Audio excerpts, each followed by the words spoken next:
지난번에는 로마서 8장을 읽었잖아요. 주님, 그러면 오늘은 그때는 하나님을 사랑하고 그분의 계획대로 부르심을 받은 사람들에게는 결국 모든 일이 유익하게 된다는 것을 알고 있습니다. 결국엔 다 유익하리라. 우리가 보지 못하는 것을 바란다면 그것을 기다려야 할 것이다.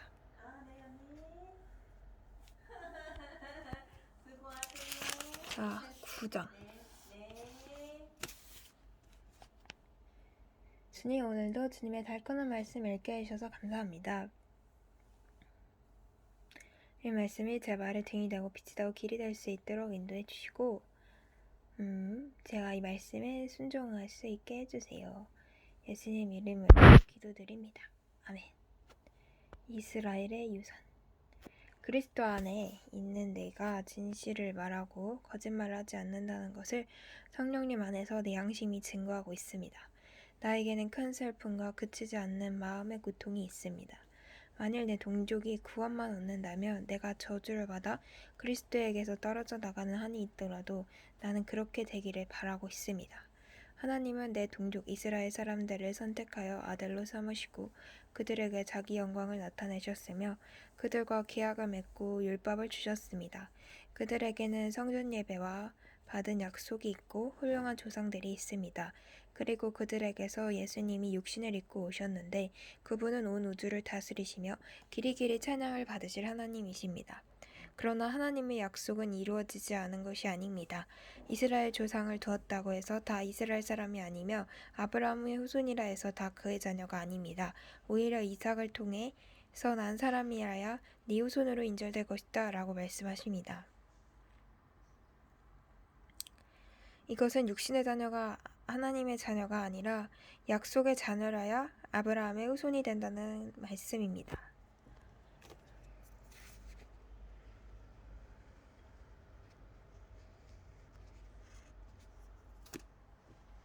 이 약속은 내년 이맘때에 내가 너에게 돌아올 것이니 사라에게 아들이 있을 것이다 라는 말씀입니다. 이뿐 아니라 우리 조상 이삭과 결혼하여 쌍둥이를 임신한 리브가의 경우도 마찬가지입니다. 아기가 아직 나기 전 선한 일이나 악한 일을 하기 전에 하나님께서 리브가에게 형이 동생을 섬길 것이다 라고 말씀하셨습니다. 그것은 선택의 표준이 행위에 있지 않고 그분의 뜻에 있음을 나타내려 하는 것이며 또 그것은 성경에 내가 야곱을 사랑하였고 에서는 미워하였다 하고 말씀하신 말씀과도 같습니다. 그러면 하나님께서 공평치 않으시다는 말입니까? 결코 그렇지 않습니다. 하나님을 모세에게 나는 은혜를 베풀 자에게 은혜를 베풀고 불쌍히 여길 자를 불쌍히 여길 것이다 라고 말씀하셨습니다. 그러므로 하나님의 축복을 받은 사람이 원하거나 노력한다고 해서 받은 것이 아니라 하나님께서 자비를 베푸셔야 받습니다. 하나님은 바로에게 내가 너를 세운 것은 내 능력을 너에게 보여 내 이름이 온 세상에 널리 퍼지도록 하기 위해서다 라고 말씀하셨습니다. 그래서 하나님께서는 자기가 원하시는 대로 어떤 사람은 불쌍히 여기시고 어떤 사람은 완고하게 하십니다. 그렇다면 어째서 하나님이 우리에게 잘못이 있다고 나무라십니까? 하나님의 뜻을 거역한 사람이 아무도 없지 않습니까? 라고 질문할 사람이 있을지 모르겠습니다. 그러나 우리가 누군데 감히 하나님께 항의를 할 수 있겠습니까?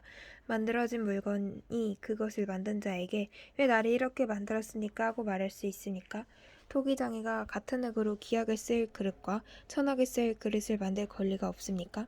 만일 하나님이 노여우심을 보이고 자기 능력을 알게 하고 싶었지만 그래도 멸망받게 되어 있는 사람들을 멸하지 않고 너그럽게 참아주셨다면 어떻게 하시겠습니까? 또 하나님이 불쌍히 여겨서 영광을 받도록 미리 준비하신 사람들에게 그분의 풍성한 영광을 알리시기 위해 그렇게 하셨다면 어떻게 하겠습니까? 유대인 가운데서뿐만 아니라 이방인들 가운데서도 불러내신 우리에게 하나님이 그렇게 하신 것입니다. 그것은 하나님께서 호세아의 예언서에 이렇게 말씀하신 것과 같습니다. 내가 내 백성이 아닌 사람들을 내 백성이라고 내가 살아가지 않은 자를 나의 사랑하는 자라고 부를 것이다. 너희는 내 백성이 아니다 라고 한 바로 그곳에서 너희가 살아계신 하나님의 찬양을 하는 말을 듣게 될 것이다. 그리고 이사야도 이스라엘 백성에 대하여 이렇게 외쳤습니다. 이스라엘 백성의 수가 바다의 모래알처럼 많을지라도 남은 사람만 구원을 받을 것이다. 주께서 말씀하신 것을 이 땅에서 철저하게 속히 이루실 것이다. 또 이사야는 이렇게 예언합니다. 만일 전능하신 하나님이 우리에게 씨를 남겨두지 않으셨더라면 우리는 소돔과 고모라처럼 되었을 것이다. 그렇다면 우리가 무슨 말을 해야 되겠습니까? 하나님을 찾지 않던 이방인들은 믿음으로 의롭다 인정을 받았는데 율법을 지키려 애쓰던 이스라엘은 인정을 받지 못하였습니다. 왜 그렇습니까? 그들은 믿음이 아닌 행위로 그것을 추구하다가 장애물에 걸려 넘어진 것입니다. 이것은 성경에 보라 내가 걸려 넘어지게 하는 돌과 바위를 시온에 둔다. 그러나 그를 믿는 사람은 부끄러움을 당하지 않을 것이다. 라고 쓰인 말씀과 같습니다. 오늘 말씀 좀 어렵네요. 이스라엘의 제목은 이스라엘의 유사인데 오늘은 그냥 활자를 좀 읽은 것 같아요.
어떤 기준을 가지고 하나님이 선택한 것이 아니라 하나님의 뜻이 있음을 나타내기 위해서.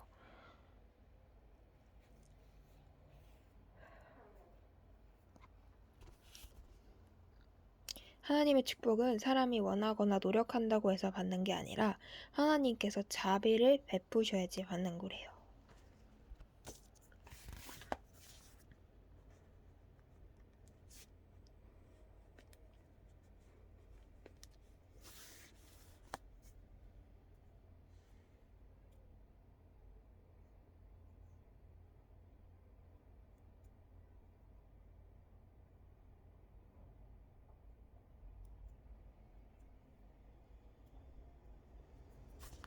어떤 사람은 불쌍히 여기시고 어떤 사람은 완고하게 하십니다.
제가 전화를 돌려받았는데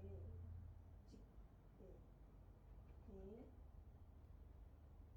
부부 상담이요? 네, 알겠습니다. 네.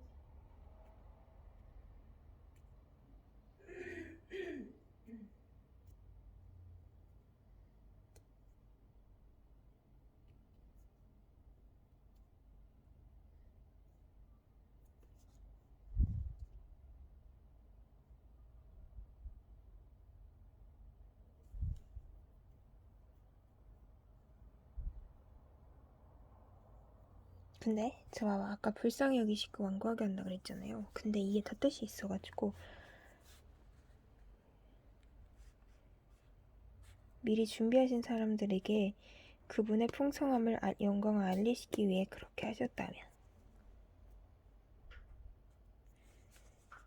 내가 내 백성이 아닌 사람들을 내 백성이라고 부르고 내가 사랑하지 않는 자를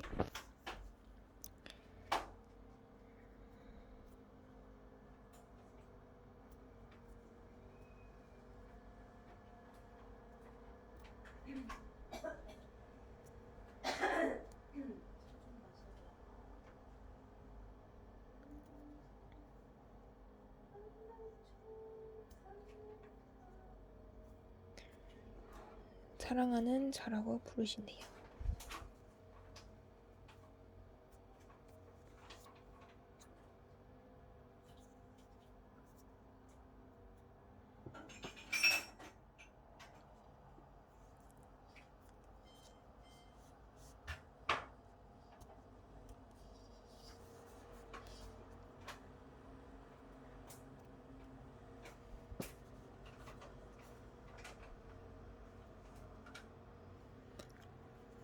믿음이 아닌 힘을 추구하다가 그렇게 된 사람들도 있군.